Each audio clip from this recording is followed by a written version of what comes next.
নমস্কার, আপনারা দেখছেন টক টু বাংলা। আমি অভিষেক রয়েছি আপনাদের সঙ্গে। এই মুহূর্তে সবচেয়ে বড় খবর নিয়ে আজ ভারতীয় জনতা পার্টির যে বিরোধী দলনেতা পশ্চিমবঙ্গের শুভেন্দু অধিকারী, তাকে কিন্তু সভা করতে, তাকে কিন্তু র্যালি করতে আটকানো হলো ভাঙড়ে। এবং অত্যন্ত গুরুত্বপূর্ণ স্পর্শকাতর একটি কেন্দ্র, বিধানসভা ভোটের নিরিখেও এবং লোকসভা ভোটের নিরিখেও যাদবপুর লোকসভা কেন্দ্রের অন্তর্গত এই ভাঙড় কিন্তু সবসময় খবরে থাকে এবং বিভিন্ন কারণে। সেখানকার বিধায়ক আমরা দেখেছি 2021 সালে জয়ী হয়েছিলেন, কিন্তু তৃণমূল কংগ্রেসের প্রার্থী নন, বিজেপির প্রার্থী নন, বরং আইএসএফ, একটি সদ্য গড়ে ওঠা দল, এবং নওশাদ সিদ্দিকী, এবং অত্যন্ত রাজ্য রাজনীতির ক্ষেত্রে কিন্তু খুব গুরুত্বপূর্ণ একটি ভূমিকা গ্রহণ করলেন।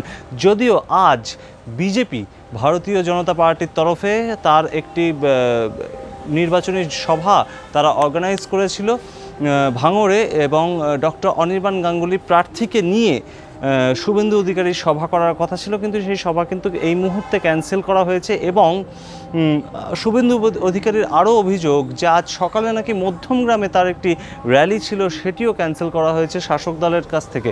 সুতরাং কোথাও গিয়ে কি ভোটের ঠিক দুদিন আগে, শেষ প্রচারের দিন, তৃণমূল শিবির কৌশলে বিরোধীদের একটু বা ভারতীয় জনতা পার্টিকে একটু বেকায়দায় ফেলতে চাইছে? জানি না আমরা। সে প্রশ্নের উত্তর, কতটা কে বেকায়দায় পড়ছে সে প্রশ্নের উত্তর দেবে ভোট বাক্স 4 জুন, এবং সেদিকে আমাদের চোখ থাকবে।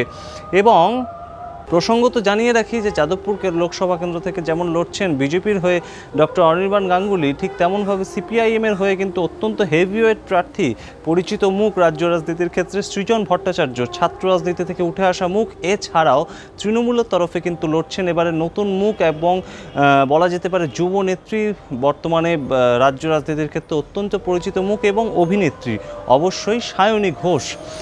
সুতরাং এই যে হাড্ডাহাড্ডি ত্রিমুখী লড়াই, তা ঠিক কতটা জমতে পারে। এবং এছাড়াও কিন্তু আরেকটা ফ্যাক্টরও কাজ করছে যাদবপুরের ক্ষেত্রে, কারণ এখানে কিন্তু নওশাদ সিদ্দিকী, তিনিও কিন্তু প্রার্থী দিয়েছেন তার দলের হয়ে, আইএসএফের হয়ে। সুতরাং বলা যেতে পারে একটা চারমুখী লড়াই কিন্তু যাদবপুর লোকসভা কেন্দ্র দেখতে চলেছে।